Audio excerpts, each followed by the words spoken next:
My name is Chen-Yu Huang. I'm assistant professor of harp at College of Music at Michigan State University.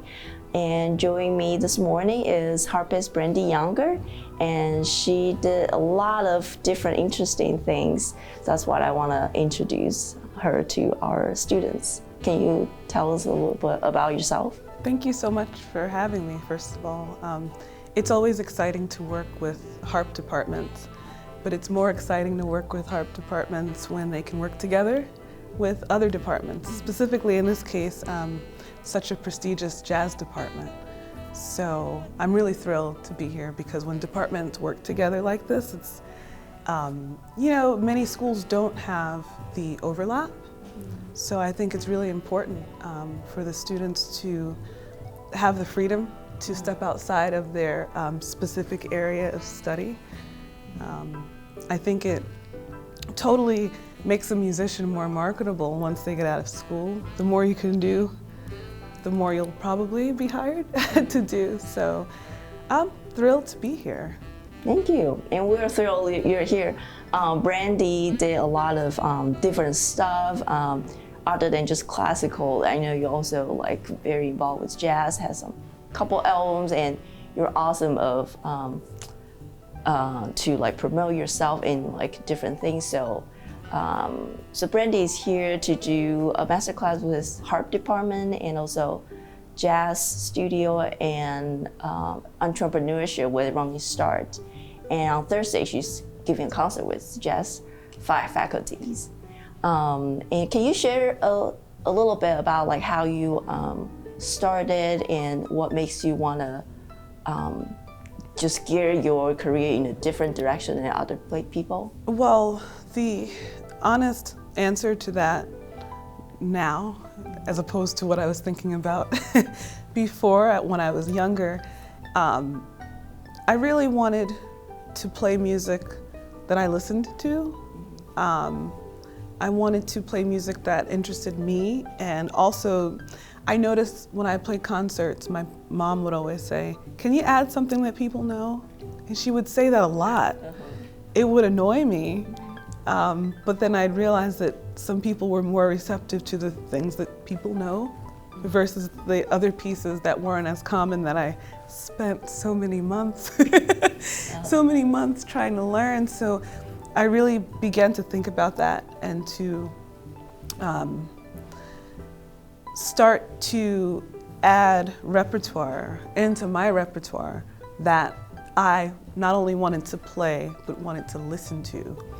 And over the years, I struggled with will the classical world accept me if I'm playing this, or will the jazz world accept me if I'm playing that? And when I sort of rid myself of worrying about what other people thought, that's sort of when things began to move forward for me. I think that after working in orchestra for so long and chamber music, which is, I'm a fan of small ensembles, whether it's jazz ensemble or chamber music. I really liked the small ensemble stuff, so I began to write music for a smaller group that reflected my background, the music that I grew up listening to. I grew up in church, I grew up listening to R&B, I grew up listening to hip hop, I grew up practicing Bach. So over the years, the styles just sort of meshed. I played the trombone. It was pretty funny. I played the trombone in high school and had a wonderful high school teacher who was actually roommates in college with Tim Warfield. It's such a small world. But I always wanted to incorporate the jazz that I was listening to, but I was intimidated because of the pedals. Right, yeah. Because of the pedals. But in listening to folks like Dorothy Ashby and listening to folks like Alice Coltrane, I just sort of started to say, well, let me try that. See how that works out, and over the years the styles just began to mesh together. Mm-hmm.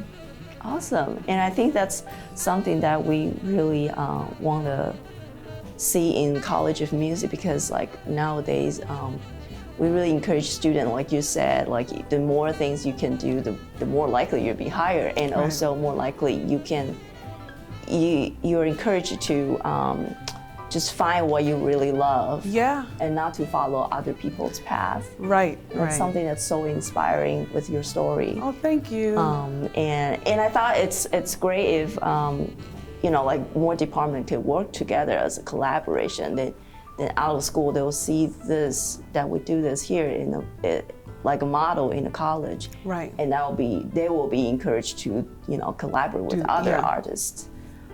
So. I think it's really important, and not just in becoming more marketable as a musician, but like you said, finding your own voice as a musician. Doing other things helps you to realize what you really want to do. Right, You yeah. might think you want an orchestral career, you know, or you might think you want to be a soloist, and then you might realize that there's another happy place.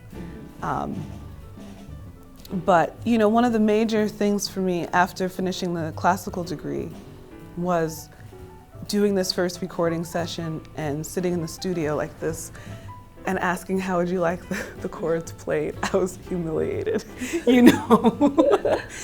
So, you know, I just think like, if I had spent more time on my instrument in school, in the jazz ensembles, working more on playing not just what I see, but also what I hear and what I hear in my head, I would have been much better off that first chorus. So I think that I guess I can't stress enough the combining of the styles in the departments. I think it's paramount.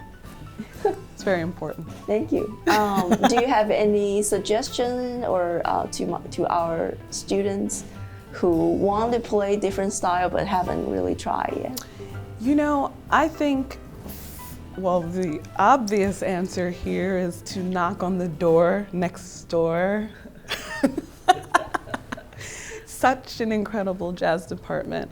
But if they're uncomfortable, first of all three of your students here are really strong in their improvisation. I was really impressed by hearing them play. So whatever you're doing with them I don't know what I did. is working quite well. But I would say, you know, to work, it's kind of intimidating, but to transcribe things that you want to play. It's intimidating to sit down and transcribe a Charlie Parker solo. So maybe find something that you really love that is a bit easier to transcribe and learn it. And learn it, analyze it, and make it your own. But also, those play-along CDs are pretty cool. You know, what's the name of those CDs?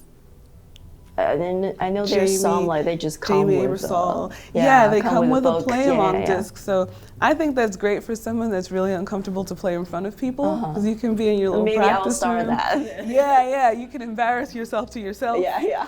And then once comfortable enough, knock on the door next door and you know, ask, can we play in an ensemble? You know, I mean, I think that would be great. That's something that my jazz department in my college did allow me to do. I was really intimidated. I never wanted to bring the harp, but they allowed me in there every moment that I could. And I think that was really, really helpful for me. Yeah, and I think like your residency this time like really opens up like a door, like we can do something together. Aww. Yeah, and thank you so much for coming here. Thank you for having me. It's been such a cool week. And we're looking forward to your concert tonight. Oh my gosh, me too. Thank you. Thank you.